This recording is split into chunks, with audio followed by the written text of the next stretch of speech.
Want to patent your invention? The chance is near. You've given it heart. Now get it in gear. It's Passage to Profit with Richard and Elizabeth Gearhart. When you're starting a business or even working for somebody else, like in corporate, I think a lot of people think that all that matters is how smart you are and how well you can do the technical aspects of your job. So if you're smart, you've got it made. Well, I think there's more to it than that, Elizabeth. I think if you want to succeed in business, it takes more than technical ability. And if you don't treat people well, then I don't think you're going to get very far. Oh, you mean like being terrible to your waiter at the restaurant and getting ignored the rest of the night? Not that we have any experience with that, but our guest tonight is Susan Ascher, an expert in the field of EQ or emotional intelligence. Welcome, Susan. Thank you so much for having me, Elizabeth and Richard. It's a pleasure. Tell us just exactly what is emotional intelligence. So we all know what IQ is, right? It's how smart somebody is, whether they're part of Mensa, whether they get high scores on their SATs, et cetera, et cetera. But what emotional intelligence is knowing how to treat people. It's knowing how to contain your emotions in the heat of passion when you're upset about something. It's knowing how to really turn lemons into lemonade and make people feel good about what they do. It's about leadership, and it's really the number one indicator of success for entrepreneurs. One other little factoid is that research carried out by the Carnegie Institute of Technology shows that 85% of your financial success is due to skills in human engineering, your personality, the ability to communicate, negotiate, and lead. Shockingly, only 15% is due to your technical skill. Oh, my gosh. No wonder. We're in trouble, aren't we? We're in trouble. So why do you think that is? I think it's because, well, especially in the world today where we're all tethered to our technology, the ability to communicate with someone, I always quote Maya Angelou, the famous philosopher. It's not what you tell me, how great your product is and what it does, but it's how you make me feel when you're making that presentation. And what need does it satisfy, well, right? And need, that's an emotional term. That's an emotional term. So definitely, that's a gimme. It's like you're an attorney, Elizabeth, you're a chief marketing officer. You have to be skilled at what you do. That's a gimme. However, if you are not nice to people, there are many other people doing what you, Elizabeth, and I are doing, individually. So they can go to any other executive coach if I don't treat them well. They can go to any other intellectual property attorney if they don't like you. So likability is a huge factor when it comes to EQ. I think so. And I think a lot of people view attorneys as arrogant in general. And we really try hard not to come across that way. I'm not an attorney, but Richard tries really hard just to be one-on-one with people like they're just the same as he is and not like he's a lot smarter. I'll tell you what I think the secret to that is it's really having a respect for everyone that comes to see you as a client. And no matter whether they're a Fortune 500 company or a beginning entrepreneur just starting out, unsure of themselves, unsure of their idea, everyone deserves to be listened to and heard and encouraged. And I think that's one of the key parts about gaining trust with your clients is really being a good listener and understanding what they need.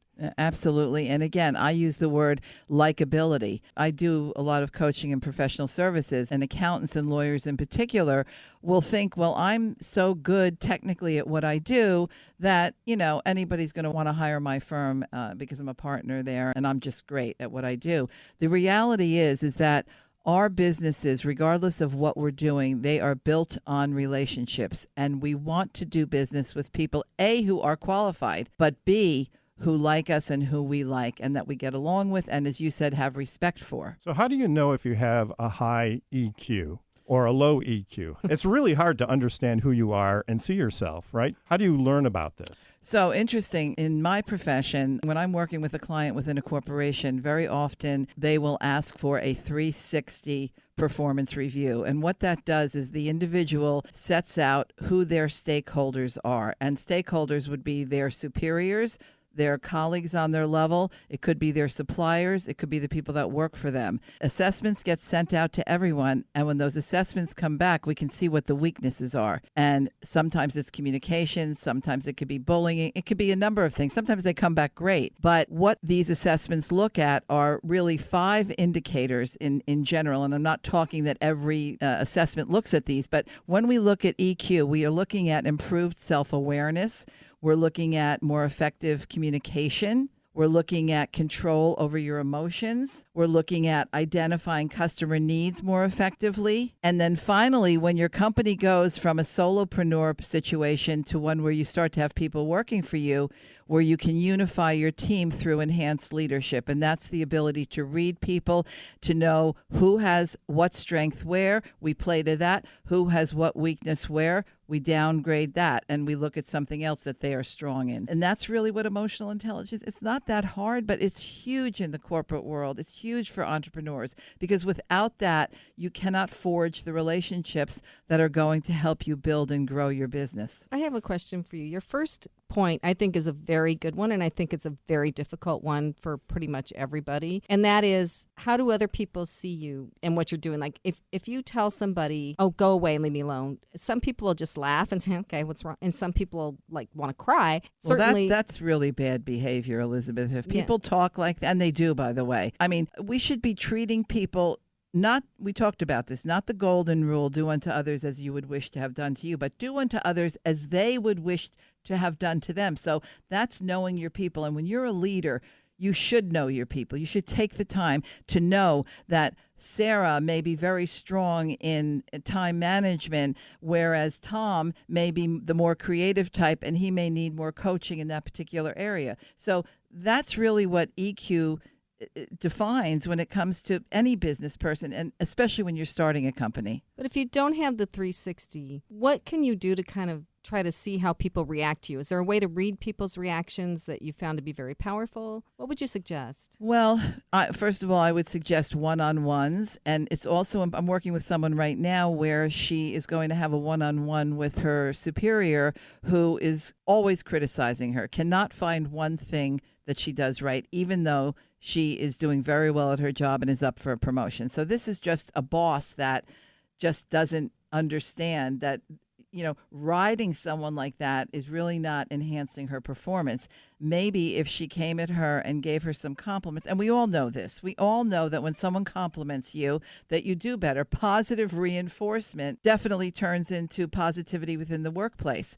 It's just that we do live in a world of a lot of negativity, of a lot of things that are really hurting people coming to work and hurting their emotions, but we have to keep them in check while we're in the workplace. That it almost could be a refuge if you have the right leader. You're listening to Passage to Profit with Susan Ascher, and Richard and Elizabeth Gearhart will be right back after this message. There's never been a better time to start your own business. The opportunities are infinite and only limited by your imagination and enthusiasm. At Gearhart Law, we believe the most successful companies all have one thing in common. They start with a solid foundation first. Gearhart Law has years of experience protecting entrepreneurs' ideas and brands using patent, trademark, and copyright protection. So if you have a new consumer product, a new software application that you're planning to build or sell, or a brand or company name that you want to protect, contact the experts at www.gearhartlaw.com. Our professionals will create a custom strategy designed to fit your needs and your budget. All of our attorneys are passionate about protection, licensed and qualified to represent you before the United States Patent and Trademark Office. Don't start your project without calling us first. Visit GearhartLaw.com. Together, we can change the world. Visit GearhartLaw.com. This ad has been read by a non-attorney spokesperson. Now back to Passage to Profit. Once again, Richard and Elizabeth Gearhart. And our special guest this evening, Susan Ascher. We asked the pitchers that are here in the studio what they wanted feedback on from Susan. And they talked about the leadership and what you do with the culture. What do you do with employees that don't really fit? When someone doesn't fit, it's like buying a stock and seeing it go down and hanging on and thinking it's going to come back. We have to have that intuition. That's another part of EQ, is the ability to be intuitive. Does it work 100% of the time? Of course not, but it works a lot to be intuitive. But one of the things that I think plays into this is that we have to have the control over our emotions, and we have to understand that if we have to let someone go because they don't fit into the culture or they're not doing their job or for whatever reason they don't fit into the company, we have to be able to present that. I had to fire many people when I owned my contract staffing business. Some of them got fired for they didn't perform, some because the assignment was over. But the presentation, my mom used to say, it's the tone that makes the music. The word "oh," you can say, "oh, oh, oh." Oh, so, and it's the same thing when you're presenting. And the look on your face too. So right? all of now we're talking into body. I mean, this is all components of what level of emotional quotient you really have. So we have to have control over our emotions, and we have to know that sometimes when you have to let someone go, you do it in such a way that when they walk out of the office, they actually thank you because you know that they weren't happy there for whatever reason. Maybe it wasn't you, maybe it wasn't the company, but they just weren't happy. So it's being able to recognize that, take swift action, and be able to do it in such a way that the person leaves feeling that you've done it the correct way, because guess what? We want to do that because when they leave, they're going to tell other people. It's like Macy's taking back something that you bought at Bloomingdale's because they know if they do, you're going to go and tell everybody how great Macy's is. So right. And another point that Carolyn brought up was that you have to be the example. You can't ask them to work till 10 o'clock at night if you go out to dinner, like you leave and go out to dinner. Exactly. You got to be there working right alongside them. And I kind of laughed because we had an employee who I would always make a big deal out of, we did this. We were here working all Saturday. We came to the law firm on Sunday, da-da-da. And he finally left and he said, I just can't work the hours you guys do. Right. And we don't ask our employees to work on weekends. That was the funny thing. Like they only have to work during the week, but even he couldn't work that hard during the week. Well, then he wasn't a match. A question came up earlier, I think Richard said something about how do we know or how do we improve our emotional intelligence. There are 3 ways that I think work. And one is that we read to lead. If you can find a book, or there are many out there, of other people who are great leaders in the world. And I always say to people when I'm asking them to read something, because we're all so busy, you don't have to read the 600-page book, but you can look through chapters that make sense to you that you can get some help from. But reading materials from top performers in other industries and other companies is very, very helpful. You can see what they did when they came to a quagmire. So you have written 2 very good books. What are the titles of your books? Dude, seriously, it's not all about you. And when I wrote That's the title of the book. She wasn't saying that to Elizabeth. No. And actually, when I wrote that book... But she was looking at me. When I wrote that book and it was published in 2011, I mean, we really barely used the term EQ. It was hardly... But that book is the EQ book. The second one is, dude, seriously, get your ask. Yes, people, it's ASK. We are trying to be adult-like here. Get your ask in gear. So what does that refer to? That refers to the leadership aspect of who we are as people. What do we have to ask ourselves to lead in the new millennium? Because it's a very different leadership. Millennials, technology, distractions, you name it. But going back to how we improve it. So we read to lead. We listen and practice empathy. Somebody told me the other day, I know, but I hate it when I have to write an email. I just want to write, hi, Richard, did you get that information for me? But the way you should write it is, good morning, Richard. How was your weekend? Or hope your week is doing well. I know it takes an extra 1 second. That's an example of EQ. So practice that empathy. Treat who you're talking to, customer, client, supplier, or employee. They all get treated the same.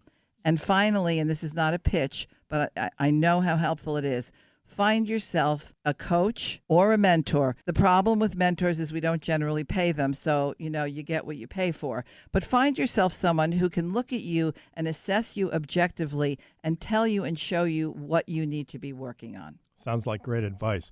What is your favorite story, Susan, of somebody who started with a low EQ and gradually through work or circumstance became a high EQ person?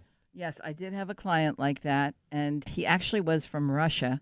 He came to this country and went to Villanova. So English was his second language. He wasn't quite the CMO, but he's in a very high-level marketing role. But when he had a meeting, he'd walk into the meeting, and even though all of his staff was there, He already had the answers to what they needed to do. Yeah. Super nice guy, extremely abrasive, but the issue also with him is that it carried over into his personal life. So what we worked on with him was the pause principle. There's a very good book out there, and that refers to the fact that no marathon was ever won by sprinting out of the gate, nor is any career ever elevated by doing things quickly. Sometimes we have to pause. We definitely have to listen. We have to bite our tongue, and we have to give other people a chance to have the floor. Then and only then can we comment and make the final decision, because as leaders, we do have to make the final decision. Sometimes they're unpopular. It's just the nature of being a leader. Not all the time, but sometimes. We may have to get a new piece of technology. Oh, well, we have a new piece. We don't want to use it. But the thing with this gentleman was that he had the best intentions, but he just needed to get out of his own way. He needed to listen. He needed to empathize, and he needed to really be more constructive in the criticism that he gave his people. Was he able to learn that? And He was able to. He was able to. And there were times that he would catch himself, and that's what happens. It takes a lot, and it is something that he's going to have to work on for life. Well, there are a lot of things that people have to work on for life. That's true. That's true. But it's really, we have to be aware. We have to be aware. And dude, seriously, it's not all about you. That's really what you have to remind yourself. It's about the people around you. It's about the people that serve you and that you serve as a leader. I'd like to talk for a minute about resilience. I think one of the things that entrepreneurs learn is they have to be resilient. And I'm sure it spills over into any type of professional endeavor. There's good times, there's bad times. But when times are tough, I often think of emotional intelligence as having the wherewithal to kind of crawl out of those difficult times. So sometimes when you were out there doing your recruiting job, you were doing really well. You were getting a lot of interest, maybe making a lot of placements, but other times it was kind of slow, right? And so the thing is that I think, and I even to this day, and I'm sure you feel that way, we all do. Anybody who's running a business knows that it's not 150% every day of the year. So there are peaks and valleys. Another great book, Peaks and Valleys. We wouldn't know what a peak feels like if we hadn't been in the valley. The other thing you have to remember is that every door that closes brings you one door closer to the one that's going to open, and you just have to keep asking. Oh, I love that. You know, that's why you have business owners and entrepreneurs and CEOs, and that's why you have everybody else. And we do need those people, but you have to have the resilience. You have to keep going even in the face of adversity. There are so many different things that go into EQ. I think if somebody wants to scrape the tip of the iceberg, they should get your book and read about it and talk to you if they need more help with it. We're coming to the end of this part of the show, but it's been fantastic. This is Richard and Elizabeth Gearhart with our special guest, Susan Ascher, on WOR 710. What are entrepreneurs' most valuable assets? Their passion and ideas. We can't protect your passion, but we can protect your ideas. Trust Gearhart Law to protect your ideas with premier patent, trademark, and copyright services. There's never been a better time to start your own business. Contact us at GearhartLaw.com. At Gearhart Law, we have years of experience protecting entrepreneurs' ideas and brands using patent, trademark, and copyright protection. So if you have a new consumer product, a new software application that you're planning to build or sell, or a brand or company name that you want to protect, contact the experts at Gearhart Law. www.gearhartlaw.com. Don't let the wrong protection strategy ruin your business. All of our attorneys are passionate about protection and are licensed and qualified to represent you before the United States Patent and Trademark Office. Don't start your project without calling us first. Contact Gearhart Law on the web at GearhartLaw.com. Together, we can change the world. This ad has been read by a non-attorney spokesperson. Passage to Profit continues with Richard and Elizabeth Gearhart. And our special guest this evening, Susan Ascher, who's all about emotional intelligence. Now it's time for the pitch part of the show. But before we start, some vital info. Listeners, when you are listening to these pitches, please think about which one you like best and go to the Passage to Profit page on the Gearhart Law website and vote for your favorite one. You have to scroll down, though, to find the voting part. That's right, and that's Gearhart Law, GearhartLaw, and everyone gets one vote. And the voting is open for 4 days until Thursday at 8 p.m. Don't forget to like us too on Facebook, Twitter, and Instagram. So get your friends to vote, put this out on your social media, and win the contest. And if you can't remember the name, just tell your friends to imagine walking down a passage with a big pot of gold at the end. Passage to profit. And may your passage be short and your profit be huge. Each contestant gets 2 minutes to pitch, followed by a discussion with our guests and us. The overall best vote getter gets a professionally produced video of their pitch, a $500 value. And it goes on our YouTube channel. So let's get started. I am so happy to welcome back one of the firm clients. She works with David Postolsky, Carolyn Barberite. She was here a year ago. Her show aired on August 12th, and she has made incredible progress since then, and she is going to tell us all about it. Welcome, Carolyn. Thank you so much for having me. My name is Carolyn Barberite, and I am the creator and president of Java Melts. Java Melts are individually wrapped flavored sweeteners for a coffee, tea, espresso, cappuccino. They're 5 grams of sugar, 20 calories, non-dairy, certified gluten-free, non-GMO. They're shelf-stable for over a year. We created the product. I was sitting down having a cup of coffee with my husband on Valentine's Day a few years back, and he had asked if I wanted him to go and get a specialty cup of coffee. It was cold, so I said absolutely not. And on the counter next to me, he had left individually wrapped candy hearts for me and my 3 daughters.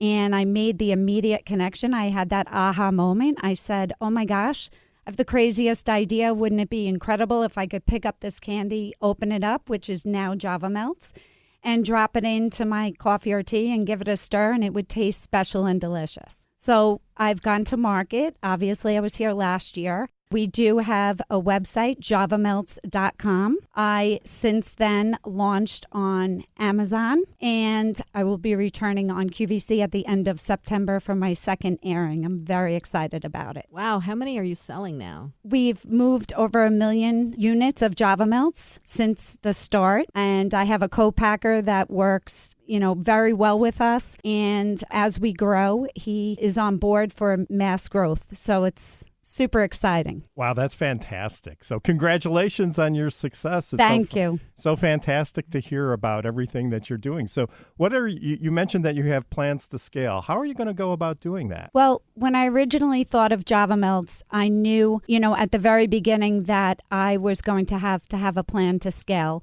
and that we wouldn't be able to go to market without aligning ourselves with the right co-packer that would have the knowledge and the ability to grow as we grew. And, I aligned myself. I brought people on to my team with a vast amount of knowledge in the coffee and tea industry and the co-packing and distribution. And, I'm very blessed and grateful that they've hung in there with us through the trials and tribulations, because in the beginning, you get an order, and it might be you get short little spurts of orders, and your mass growth doesn't come for quite some time.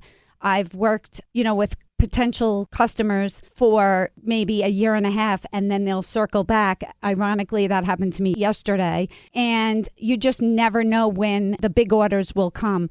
So we've thankfully aligned ourselves with the right people who have the right equipment and the knowledge to grow as we grow. So it's really a good setup. Carolyn, we were talking about your patents. Yes. And can you tell everybody what you did? Yeah. Originally, when we first started Java Melts, I did a lot of market research and I put myself out there. And when I realized, I always knew that we had something really special, but when I realized the reaction that we were getting from the people in the industry, we decided to protect ourselves. Obviously, we came to you and we filed for utility patent in the United States. So within the year, almost a year to the date of that initial filing, you had circled back and reminded us that if there was ever a chance that we would be taking the product outside of the country in the global market, that it would be a good idea to file for the 18-month time period for the foreign ability to file in foreign countries. So I'm very grateful and happy to say that I have been contacted by people in South Africa, New Zealand, and Australia who have interest in Java Melts and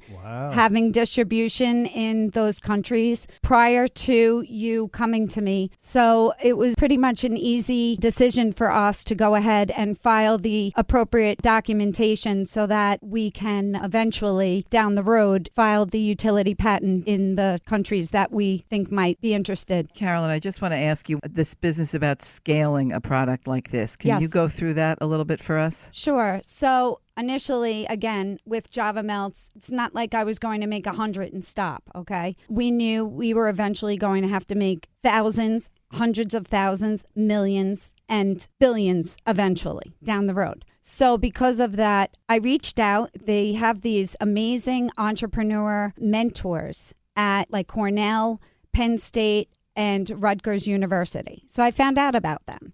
And I went on their websites and I Googled the heck out of, how do I find somebody who can find me a co-packer? I need help. So I was resourceful. I asked a ton of questions. So I connected with these people who gave me a list. And on this list was the most amazing man. And I didn't know it at the time, but I really did strike gold because I connected with a gentleman. His name is Ricardo Cordero. And he is a very, very well-known, highly respected co-packing broker in the New York metro area. And I left him a detailed message. And it essentially basically said, my name's Carolyn Barberite. I found you on the Entrepreneurial Mentor website. I have a product and I cannot go to market with this product unless I'm able to scale it quickly because I'm not afraid that when I introduce it to the public that it won't catch. I'm actually afraid that when it catches, I won't be able to keep up with production. And I would really be appreciative of a quick phone call back. So, true story. He played my message back, and he was in the middle of moving locations from Dumbo, Brooklyn to the financial, like Wall Street area. And they were in amongst chaos at the time. And he listens to my message, and he says to his team, you have to listen to this lady. What the heck is going on? So he plays my message, and he said he was so intrigued by my willingness to put myself out there and my confidence, he had to know more. So, Carolyn, can you explain what co-packing is? Yeah, so essentially it's just a commercial kitchen and manufacturing facility to mass produce products. They manufacture my product, they package it, and currently they do pick and pack, and they will ship out to QVC or Amazon to the warehouses for me. And I have a javamelts.com as well, and we're kind of like a tag team, but it's all food safe certified SQF, and it has to be because we sell to a vast majority of large companies and distributors, so it's important to have all of those certifications. That's great. I am so happy for you. Thank This you. is just amazing. A lot Your happened in a success. year. Thank you. I have a long way to go still, but I feel very accomplished so far, and Java Melts is really a way for me to inspire my children and show them what hard work and perseverance can do if you're really willing to put in the work, and it's incredible. And thank you very much for the opportunity to come back and share my news with everybody. I'm very, very grateful. Well, we want to hear what's going on with Amazon after you've been on there for a while, so we'll for sure have you back. Oh, awesome. Thank you so much, everybody. Thanks, Carolyn. You're listening to Richard and Elizabeth Gearhart with our special guest, Susan Ascher, on WOR 710. Hi, I'm Lisa Askley's the inventress, founder, CEO, and president of Inventing A to Z. I've been inventing products for over 38 years. Hundreds of products later and dozens of patents. I help people develop products and put them on the market from concept to fruition. I bring them to some of the top shopping networks in the world: QVC, HSN, eVine Live, and retail stores. Have you ever said to yourself, someone should invent that thing? Well, I say, why not? Make it you. If you want to know how to develop a product from concept to fruition the right way, contact me, Lisa Askley's the inventress. Go to inventingatoz.com, inventingatoz.com. Email me, lisa@inventingatoz.com. Treat yourself to a day chock full of networking, education, music, shopping, and fun. Go to my website, inventingatoz.com. Now back to Passage to Profit. Once again, Richard and Elizabeth Gearhart. And if you have just tuned in, we're in the middle of our pitch portion. We're going on to our second pitch. But if you have not heard the first part of the show, the podcast comes out tomorrow. I highly encourage you to listen to this incredible advice from our specialist, Susan Ascher. But right now, we're going to have our pitch with Jaisal Trivedi with the Dury. Welcome, Jaisal. Hi, thank you so much for having me. You have 2 minutes. go. I'm Jason Trivedi, founder and CEO of Aduri. We're a wellness technology company developing products and content to help people live life with more happiness, clarity, and balance. We've developed the world's first tech-enabled meditation cushion paired with an app interface and a content subscription. What that means is that our cushion provides gentle haptic vibrations that guide breathing and focus, and we pair that with all sorts of integrated content, so anything from guided meditations, music, and soundscapes. On top of that, we have a community layer. So let's say all of us are in different areas of the country. We can all sync the cushions together and meditate together virtually, building that group accountability, sort of like a running buddy or a yoga buddy, etc. You can think of us similarly to the Peloton for meditation. You brought one with you. It's really neat. And you control everything from your phone, right? So you could email everybody or text everybody or something, or maybe through the app tell everybody, we're going to do this meditation at this time today. Everybody get your pillows ready. Exactly. Okay. Our approach to community is called circles. And so these circles are a small collective group of your closest personal meditation friends, and someone sets the goal for the entire session. It runs a certain time period, and everyone just keeps it's sort of like collaborative gaming almost, where everyone's trying to hit the same collective goal. So what is the sensation like when you're sitting on the pillow? Is it like magic fingers for your meditation? Or Yeah.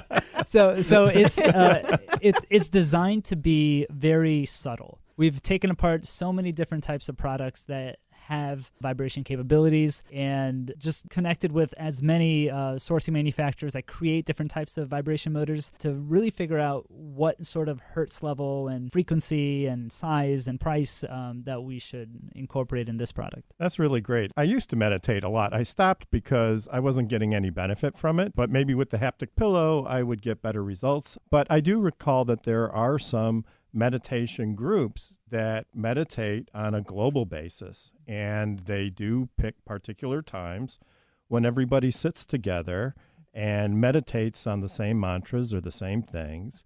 And it's a very kind of spiritual experience for the people who participate in that. I did try it once, and I don't know what it was, but I did feel a little bit of extra energy from that part. So this is a great way to connect people in their meditation experience. So where are you right now in your journey? Are you selling these from your website? Are you on Amazon or anything? What are you doing? So last month, we just finished our Kickstarter campaign, over 100% funded. We're continuing to take pre-orders from the excitement and the outreach that we've gotten from that on our website right now. And we will be continuing that. Our product will be delivered in the spring of 2020. We're working with a really experienced manufacturer based in China. And yeah, so right now we're fundraising at the same time. And there's a whole bunch of just content development and manufacturing and product development, etc. So what inspired you to start this? I mean, how did you come up with the idea, and what was your motivation? 8 years ago, I had a pretty bad anxiety attack that left me on the floor of my apartment.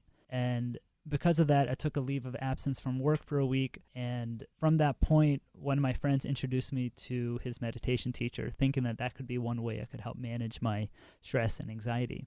From that practice, I usually just shun meditation. But from her teaching me, I immediately got absorbed into the practice and what it could do for me in my life. And one of the biggest things I struggled with during that time, because that was also the rise of meditation apps and when they were becoming really popular. And the biggest thing I struggled with was maintaining consistency. Because, I mean, you can hit the gym once a month. You probably won't see any results from that. Same thing with meditation. Right. You have to be consistent in order to see the results. And I kept on falling off on and off. It's like a seasonal thing. And what kind of results did you get from your practice? So I think the biggest thing is noticing that gap in how you react versus responding to things. It's a very hard practice to quantitatively say like, oh, my heart rate variability is X percent better than last week. It's more of like, okay, how am I responding to things? How am I managing my own emotions? To Susan's point, how are you empathizing with somebody? That's very important. And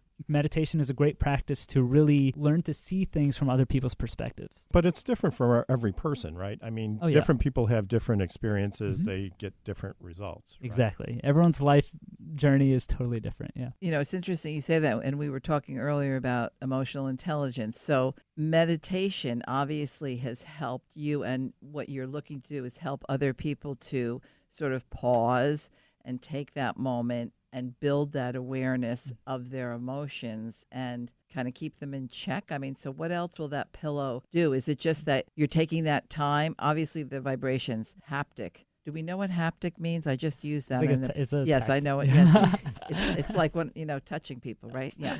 So, but is that what it is that makes people feel better in the meditation, or is that the thing that triggers you to build the awareness that you have to stop what you're doing and meditate? It is that structure, that formalized structure, to help guide your breathing and your breath work, so that your body can prepare and your mind can prepare itself to do that inner work of meditation. How much does something like this cost? Our cushion will retail for $199, and our content subscription is a 3-tiered system. So there's a freemium version, there's a basic version which gives access to the entire content library, and then there's a premium version which is $14.99. And what that really incorporates is the community feature of syncing our cushions, biometric integration. So working with your Apple Watch or your Fitbit, we can understand what your breathing rate is and then adapt the haptic vibrations to your personal profile, as well as using AI to curate the content for you based on your intentions of coming into the practice. So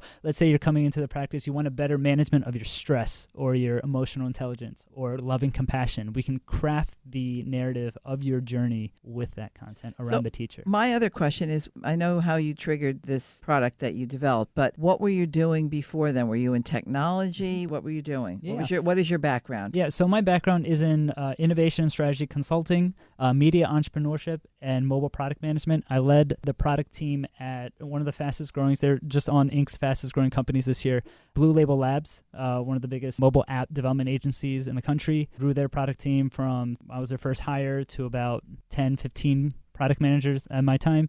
And then I left that to start grad school studying interactive technology. Where'd you go? Where'd you go to grad school? NYU ITP. Mm-hmm. Yeah. Okay. I was getting sick of just tapping phones, and I wanted to create an actual product. No wonder you wanted to meditate. But this is amazing to me because this is the future. Like we always talk about this, the show is about the future, but this really is something new, like very new. A lot of criticism I get is, why do you have technology in like meditation? And if you look at technology as a tool, that's really what it is. A meditation cushion that has been used for thousands of years is a tool. It's used to reduce that pressure on your back. Technology is the same thing. Mobile apps is the same thing. The number of people that have meditated in this country has tripled over the last 5 years. And that's 100% because of the improved accessibility of meditation apps.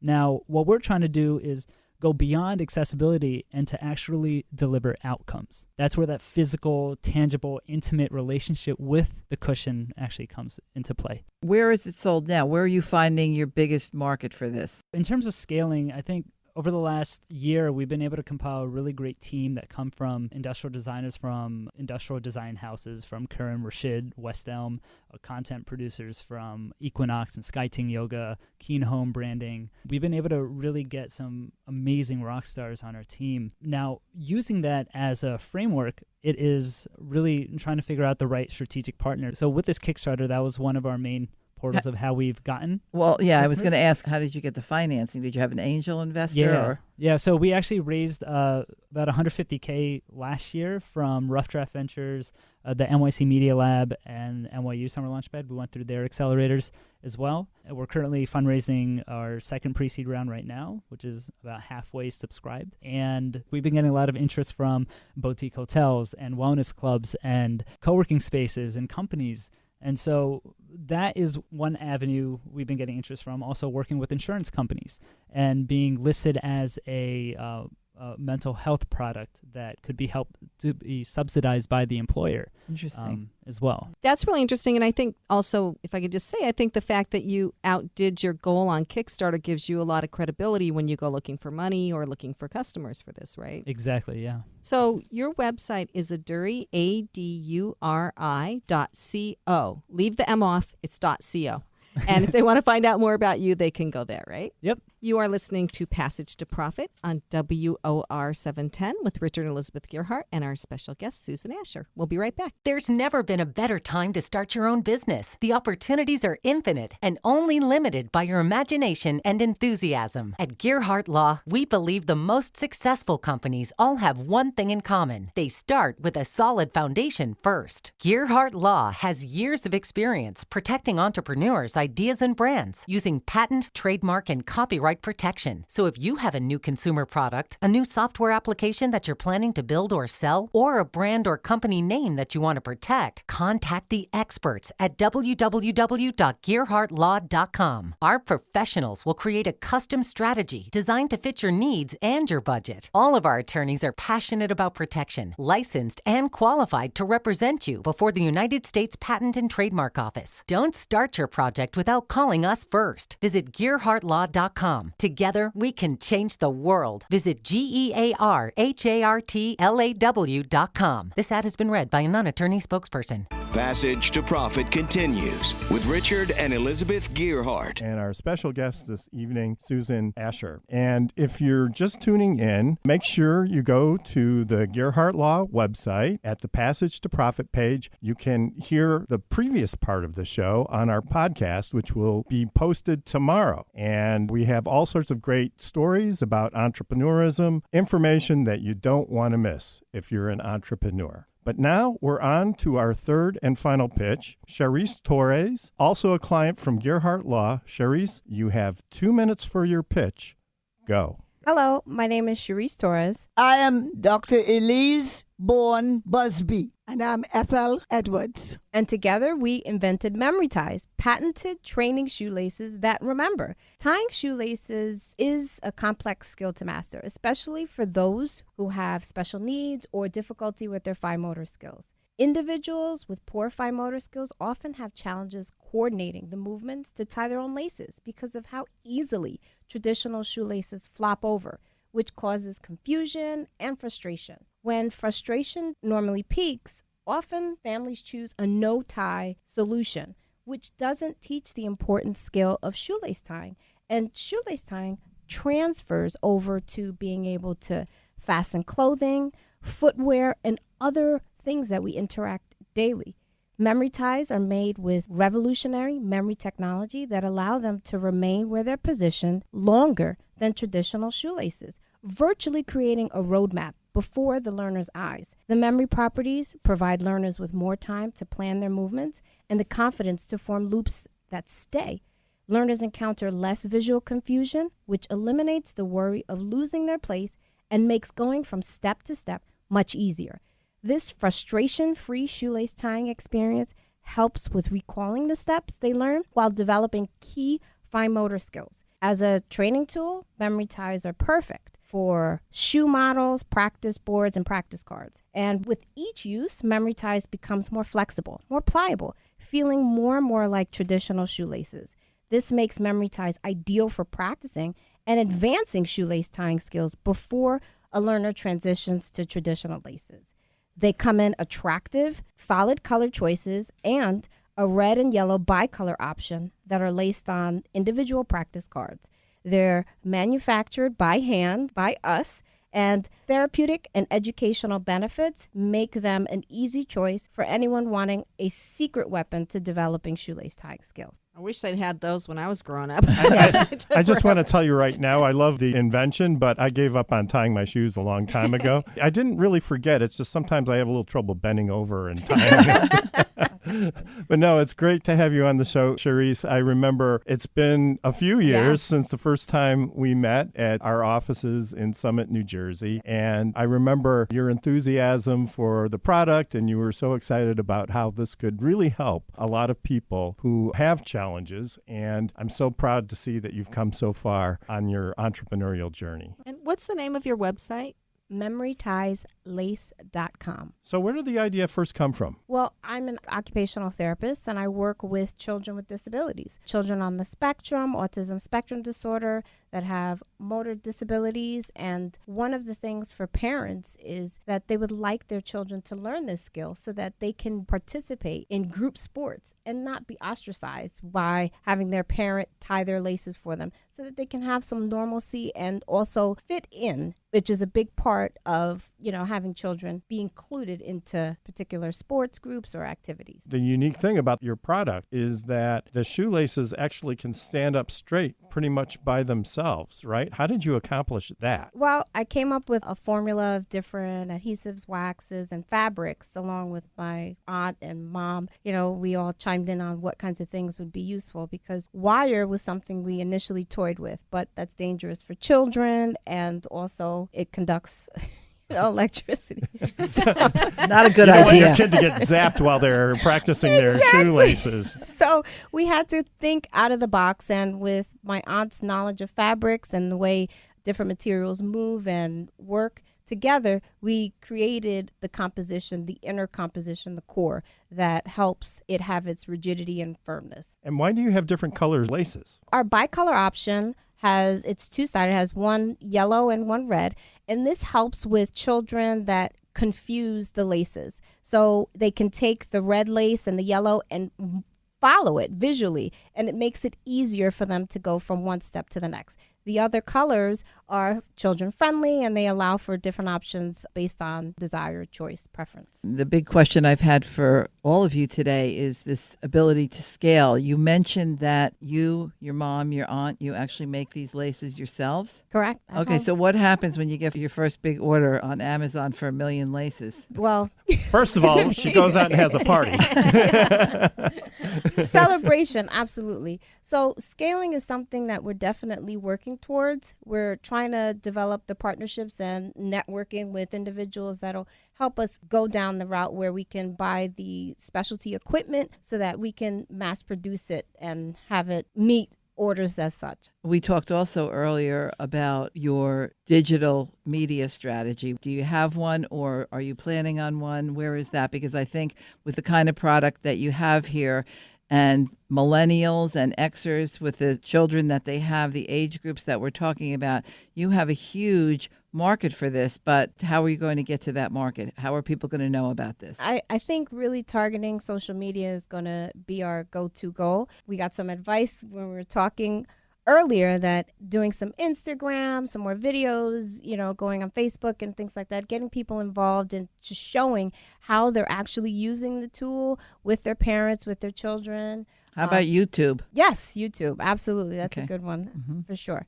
Just taking advantage of those different platforms. I mean, I think that has to be a big component right now of you getting the word out, because it's not enough just to go and tell the local kids' shoe store that you're doing this, or your occupation, which I think is extremely important. But I think from what you're saying here today, it's such a novel idea. There must be such a need for it, especially with everything that we know about autism and kids on the spectrum. And you got to get the word out there, and you got to get it out on social media. 100%. I agree completely. Do you have any examples or stories of children who've used your product and you've seen some sort of difference? Oh, absolutely. Not only with myself working as a therapist, but I've had different occupational therapists write into me and let me know that they've been working on this skill for, several months with children that have challenges with motor planning and memory.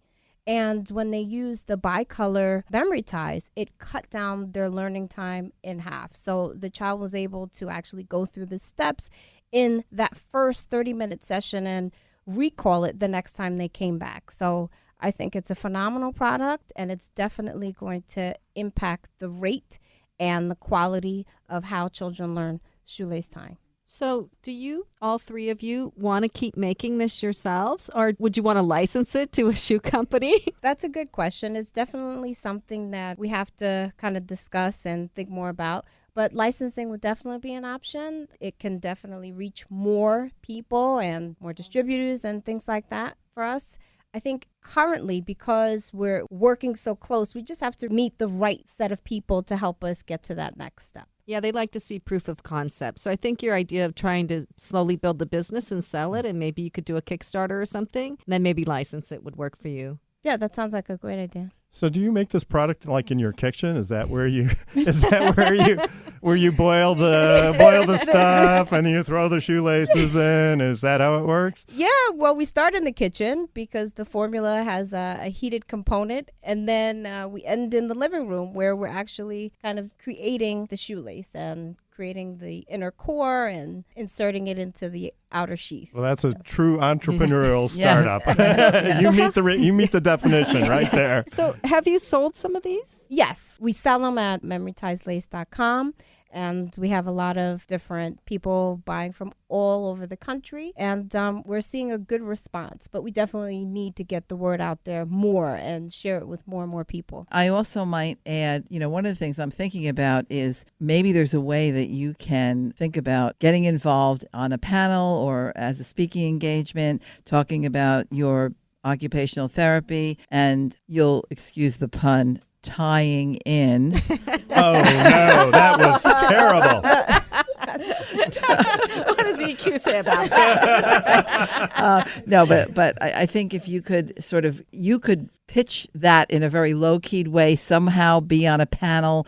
I think what you have is a great product, and I think it would be great if you can find the avenues through, as Carolyn said earlier, networking, continue to make that bigger, make that part of your project, and make the social media. I'm very focused on that with this because I just think it's a great product, and I think that, the world could be your oyster if you really go after it in that respect. Thank you. A quick story about the validity of this product. At one of our OT conferences, we met a woman with one hand who had not been able to tie a shoelace, and she used our product and did it. Oh, I'm going to cry. Fabulous. So Fabulous. We are wonderful. extremely proud that we know it can work. That is incredible. Now, that's a good YouTube story. Yeah, That's a good that's a story. YouTube story. Yeah. Well, Charisse, unfortunately, we have to end now. We're so thrilled that you're moving forward with your project, and we hope to have you back again soon. So you're listening to Passage to Profit on WOR 710, the voice of New York. What are entrepreneurs' most valuable assets? Their passion and ideas. We can't protect your passion, but we can protect your ideas. Trust Gearhart Law to protect your ideas with premier patent, trademark, and copyright services. There's never been a better time to start your own business. Contact us at GearhartLaw.com. At Gearhart Law, we have years of experience protecting entrepreneurs' ideas and brands using patent, trademark, and copyright protection. So if you have a new consumer product, a new software application that you're planning to build or sell, or a brand or company name that you want to protect, contact the experts at Gearhart Law. www.gearhartlaw.com. Don't let the wrong protection strategy ruin your business. All of our attorneys are passionate about protection and are licensed and qualified to represent you before the United States Patent and Trademark Office. Don't start your project without calling us first. Contact Gearhart Law on the web at GearhartLaw.com. Together, we can change the world. This ad has been read by a non-attorney spokesperson.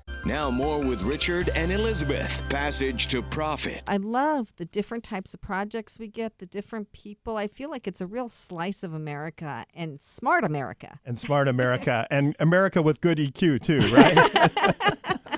So remember, everyone, to go to the Passage to Profit page at GearhartLaw.com. That's GearhartLaw, and vote for your favorite project. So to summarize, we had Carolyn Barbright with JavaMelts, JAVAMELTS.com.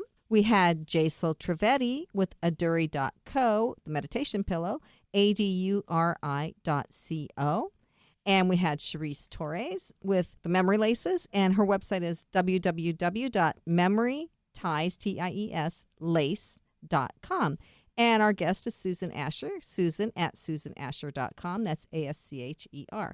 Now grab your cell phone or jump to your desktop computer and Google Passage to Profit and make your choice. Remember, you can only vote once, and you have until next Thursday at 8 p.m. to vote. The best overall vote getter for the show will receive a professionally produced video of their pitch, a $500 value. And before we sign off, I want to say thanks to everybody who came into the studio today. It's really always fun doing these recordings in here. Absolutely. And before we leave, though, I'd like to ask Susan Ascher, our guest, for her final parting words of EQ wisdom. Well, I would say, and I am very impressed by all of your guests, as well as both of you. There was a lot of clapping after every pitch. There was a lot of back patting and kudos given to one another, which is great because on some level you are competitors, but we all want to support ourselves, and that shows me that you have a high degree of emotional intelligence that you can take out into the marketplace with anyone that you meet. And I just feel very honored to have been in all of your presence today. And I want to thank you, Elizabeth and Richard, for having me. Well, thank you for coming. And I would like to thank a few more people. Our media maven, Kenya Gibson.